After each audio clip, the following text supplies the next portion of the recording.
Good morning everyone. Once again welcome to your own channel, that is LED classes, where you are learning your physics in an easier and a better way. So बच्चा, you all know that you have studied about the dispersion of light as well as the refraction method by the inverted prism, or we can say Sir Isaac Newton has given the Newton disk experiment, जहाँ पर एक white light को हमने जब fall करवाया था prism के ऊपर तो वो 7 कलर्स में स्प्लिट हो गई। फिर उसके आगे उन्होंने क्या करा, एक और प्रिज्म को रखा इन्वर्टेड फॉर्म में, तो वो वाइट लाइट जो 7 कलर्स में डिस्पर्स हुई थी वो दोबारा से किस में ज्वाइन होकर एक वाइट कलर की लाइट बन गई। तो ये चीज़ें हम उसमें पढ़ चुके हैं। तो अगर आपको बच्चा किसी भी टॉपिक में, प्रीवियस टॉपिक में कोई भी प्रॉब्लम हो तो आप हमें कमेंट कर सकते हैं हमारे यूट्यूब चैनल पर, दैट इज़ LED क्लासेस के ऊपर, या फिर आप कमेंट कर सकते हैं हमारे email ID पर, दैट इज़ ledclasses@gmail.com। आपकी प्रॉब्लम उसी टाइम ही सॉल्व होगी। और प्लीज़ इस वीडियो को एंड तक देखिए, जितना हो सके आप प्लीज़ प्लीज़ प्लीज़ हमें सब्सक्राइब करिए ताकि हम आपके लिए नई नई वीडियोस लेकर आएँ। और सब्सक्राइब के साथ एक छोटा सा बेल का आइकन होगा, प्लीज़ आप उसे प्रेस करिए। सो चलते हैं आगे की तरफ। तो once again very good afternoon to all. तो बेटा, हमने अपने प्रीवियस लेक्चर में सबने देखा था about the dispersion of light as well as sir Isaac Newton की जो न्यूटन डिस्क थी, कि कैसे 7 कलर्स को हमने वापस से एक कलर में लेकर आए थे। ठीक है, तो आज हमने अपने इस टॉपिक के अंदर पढ़ना है रेनबो फॉर्मेशन। किस चीज़ के बारे में पढ़ना है? Rainbow formation. और बहुत मज़ा आने वाला है। अगर आप ढंग से सुनेंगे तो आपको पता चलेगा कि रेनबो वाकई में कैसे बनते हैं। ठीक है, how the rainbow form in the sky when the rainfall is also there, as well as with the rainfall you are having what? Rainfall के साथ साथ क्या होता है आपके पास? you are having your sunlight भी also, sunlight, yes। तो अभी हम उसी के बारे में बात करने जा रहे हैं। तो चलिए let's see with the next part of rainbow formation। देखिए, कहीं में भी समझ ना आए तो प्लीज मुझे वहीं स्टॉप कर दीजिएगा। ठीक है, तो लेकिन आपको कॉन्सेप्ट समझ आना चाहिए सारा।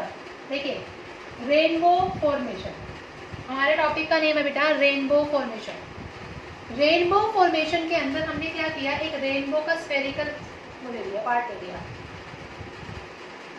एक तरह से रेनबो का एक पार्ट है स्फेरिकल। ठीक है, with the help of compass and scale आप ड्रॉ कर सकते हैं इसको। क्या किया, सन की रेज आ रही है, मान लीजिए ये सन की रेज आई, इस ड्रॉप पे पड़ी, बिकॉज सनलाइट होती है तभी होता है ना। अब क्या हुआ, when the sunlight is falling on this drop, तो क्या हुआ, सनलाइट के फॉल करने पर ये आउटर मीडियम कैसा है बेटा? आउटर मीडियम आपका क्या है?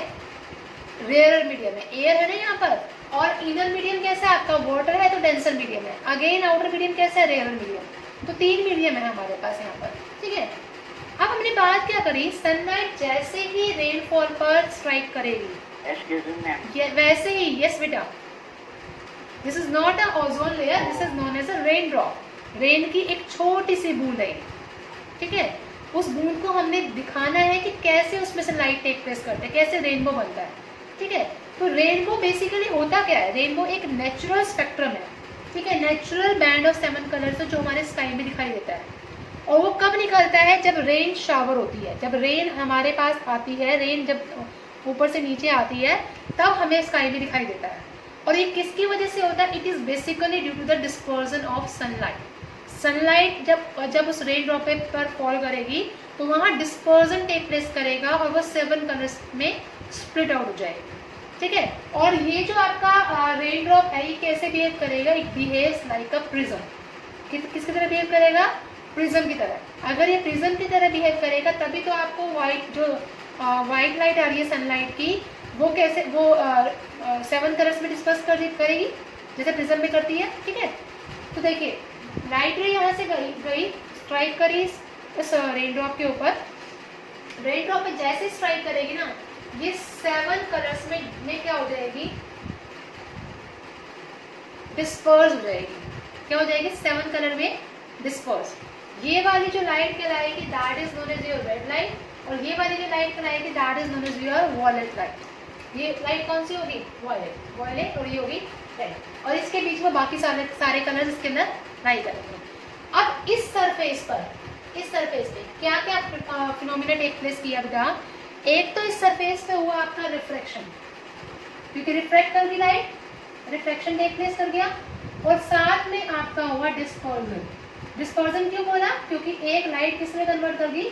7 कलर्स की लाइट में कन्वर्ट कर गई रेन ड्रॉप के अंदर, ठीक है।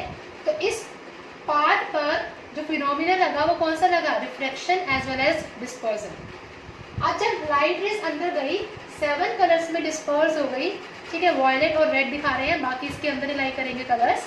तो यहाँ पर इनर सरफेस कैसे एक्ट कर रहा है? एज अ प्रिज्म की तरह एक्ट कर रहा है, और वहां पर रिफ्रैक्शन बाहर ना आके यहाँ टेक प्लेस करेगा आपका टोटल इंटरनल रिफ्लेक्शन। क्या बोलेंगे इसको? Total internal reflection. अब टोटल इंटरनल रिफ्लेक्शन क्या होता है बेटा? टोटल इंटरनल, समझ रहे हैं कि अंदर से ही लाइट क्या करके रिफ्लेक्ट करके चली गई, लाइट आई और यही इसी सरफेस से रिफ्लेक्ट कर जाएगी, रिफ्लेक्ट करेगी, मतलब प्रिज्म की तरह जब एक्ट करेगा तो वो क्या करेगा? रिफ्लेक्ट कर जाएगी अंदर की तरफ। अब देखिए मैं इसको दोबारा से रिफ्लेक्ट करवा रही हूँ लाइट रे को, ये यहाँ पे आई रेड कलर की लाइट, ठीक है। अब वॉयलेट की कलर की लाइट कहाँ आएगी? ये नीचे आएगी, ठीक है, नीचे आ गई, रिफ्लेक्ट कर गई इस पॉइंट पर, ठीक है। रेड और वॉयलेट कलर की लाइट क्या कर गई बेटा? रिफ्लेक्ट कर गई। अब क्या हुआ? जो पर्सन यहाँ नीचे खड़ा था, ऑब्जर्वर यहाँ नीचे खड़ा था जो उसको देख रहा था, ठीक है, अब क्या होगा कि लाइट रे यहाँ से दोबारा से क्या कर जाएगी? रिफ्लेक्ट कर जाएगी, रिफ्लेक्ट और साथ में क्या कर जाएगी? दोबारा से डिस्पर्स कर जाएगी। यानी कि इस प्लेस पर हमारे पास क्या आएगा? अगेन रिफ्रैक्शन टेक प्लेस कर जाएगी। क्या कर जाएगी बेटा? रिफ्रैक्शन, ठीक है, रिफ्रैक्शन। ये रेड कलर की लाइट है, ये वॉयलेट कलर की लाइट है, और जो ऑब्जर्वर यहाँ खड़ा है उसको एज इट इज 7 कलर की लाइट रेज दिखाई देगी। तो यानी कि एक छोटे से ड्रॉप के अंदर कितने कलर की लाइट दिखाई दी? एक पर्सन को 7 कलर्स की लाइट दिखाई दी है, एक छोटे से रेन ड्रॉप। और जब सारे के सारे रेन ड्रॉप इकट्ठे मिल जाते हैं तो उसकी इंटेंसिटी क्या होती है? बहुत ज़्यादा हो जाती है, और इंटेंसिटी अगर ज़्यादा हो जाती है तो हमें वो रेनबो जो है वो क्लियरली दिखाई देता है हमें स्काई के अंदर, ठीक है। तो सबसे पहले पार्ट पे कौन सा होगा फिनोमिना बताइए? Speak with me. Refraction and dispersion. क्या होगा? Refraction and, speak loudly, refraction and dispersion. फिर अंदर जाके जब लाइट रेज से टकराएंगी तो यहाँ पे क्या टेक प्लेस करेगा? Internal reflection, total internal reflection. यहाँ से रिफ्लेक्ट कर जाएगी लाइट रे, इस पाथ पर आते ही यहाँ क्या होगा? रिफ्रैक्शन टेक प्लेस करेगा, अगेन लाइट रे इस वाटर ड्रॉप में से कहाँ चली जाएंगी? बाहर एयर में चली जाएंगी, तभी वहां पे हम क्या करेंगे? रिफ्रैक्शन से वो ऑब्जर्वर के पास जाएगी, और ऑब्जर्वर जो है उन वाटर ड्रॉपलेट में से रेनबो के कलर को प्रॉपर्ली देख सकेगा। यहाँ तक बताइए बेटा, किसी को कोई problem? So let's start with the next topic, that is atmospheric refraction. ये तो रेनबो के बारे में था, ठीक है, रिफ्रैक्शन टेक प्लेस यहाँ पे भी किया था, लेकिन अब जो हमें नेक्स्ट पढ़ना है that is known as your atmospheric refraction. क्या टॉपिक का नेम है बेटा? Atmospheric refraction. क्या होता है एटमॉस्फेरिक रिफ्रैक्शन? किसी को कोई आइडिया इसके बारे में? एटमॉस्फेरिक रिफ्रैक्शन, किसी को आइडिया बेटा एटमॉस्फेरिक रिफ्रैक्शन के बेसिस पे? Any one of you? क्या होता है? Refraction done in the atmosphere, or the main components in the atmosphere is okay, good बेटा। देखिए एटमॉस्फेरिक रिफ्रैक्शन के नाम से ही पता चल रहा है कि refraction from the atmosphere. Atmosphere से जब रिफ्रैक्शन होगा तो उसको क्या बोलेंगे? एटमॉस्फेरिक रिफ्रैक्शन बोलेंगे। बेसिकली जो एटमॉस्फेरिक रिफ्रैक्शन होता है ना, वो किसकी वजह से होता है? Due to the change in the refracting index of the atmosphere. जब हमारे एटमॉस्फेयर का रिफ्रैक्टिव इंडेक्स चेंज होता है, यानी कि कहीं पे ज़्यादा डेंस, कहीं पे लेस डेंस, कहीं पे रेयर होता है, मीडियम, कहीं पे हॉट एयर होता है, कहीं पे कूल एयर होता है, उनकी वजह से हमारा जो एटमॉस्फेरिक रिफ्रैक्शन है वो टेक प्लेस करता है। तो मैंने क्या बोला, एटमॉस्फेरिक रिफ्रैक्शन किसकी वजह से होता है? It is due to the gradual change in the refractive index of atmosphere. तो रिफ्रैक्टिव इंडेक्स देखिए, जब हम सरफेस के नियर जा रहे हैं तो रिफ्रैक्टिव इंडेक्स जो है उसका इंक्रीज होता है। क्या होता है? रिफ्रैक्टिव इंडेक्स इंक्रीज होता है जब हम कहाँ जा रहे हैं? सरफेस के पास जा रहे हैं। ठीक है, क्यों होता है? क्योंकि हॉट एयर जो है ऊपर वो लेस डेंस होती है then the cool air below. ऊपर जो हवाएं होती हैं वो कैसी होती है? गर्म होती है, और वो लेस मतलब हल्की होती है as comparison to cool air below. ठीक है, तो जो लाइट है वो क्या करती है? ग्रेजुअली बेंड करती है नॉर्मल की तरफ। देखिए कैसे, मान लीजिए ये पूरा एटमॉस्फेयर है हमारा, ऊपर जो हवाएं हैं, एयर है, वो हॉट है। ठीक है, नीचे जो एयर है वो कोल्ड है। ठीक है, जब लाइट रे ऊपर से नीचे आती है ना, ऊपर से नीचे वाले पार्ट में आती है, तो ऊपर का जो मीडियम है वो लेस डेंस होता है, मतलब रेयर मीडियम होता है, और नीचे का मीडियम कैसा हो जाता है? डेंसर मीडियम हो जाता है। कैसा मीडियम होता है बेटा? Denser medium. और वो किसकी वजह से होता है? It is due to the atmospheric refraction. किसकी वजह से होता है? एटमॉस्फेरिक रिफ्रैक्शन की वजह से। अब जब ये लेस डेंस होगा, मैं क्या बोल रही हूँ सुनना, जब ये लेस मीडियम कैसा होगा? ठीक है, हाँ जी क्या बोल रहे हैं? मैम रिपीट कर दो ये कंसेप्ट। मैं दोबारा बता रही हूँ। देखिए, एटमॉस्फेरिक रिफ्रैक्शन मैंने आपको बताया है कि एटमॉस्फेरिक रिफ्रैक्शन होता किसकी वजह से है?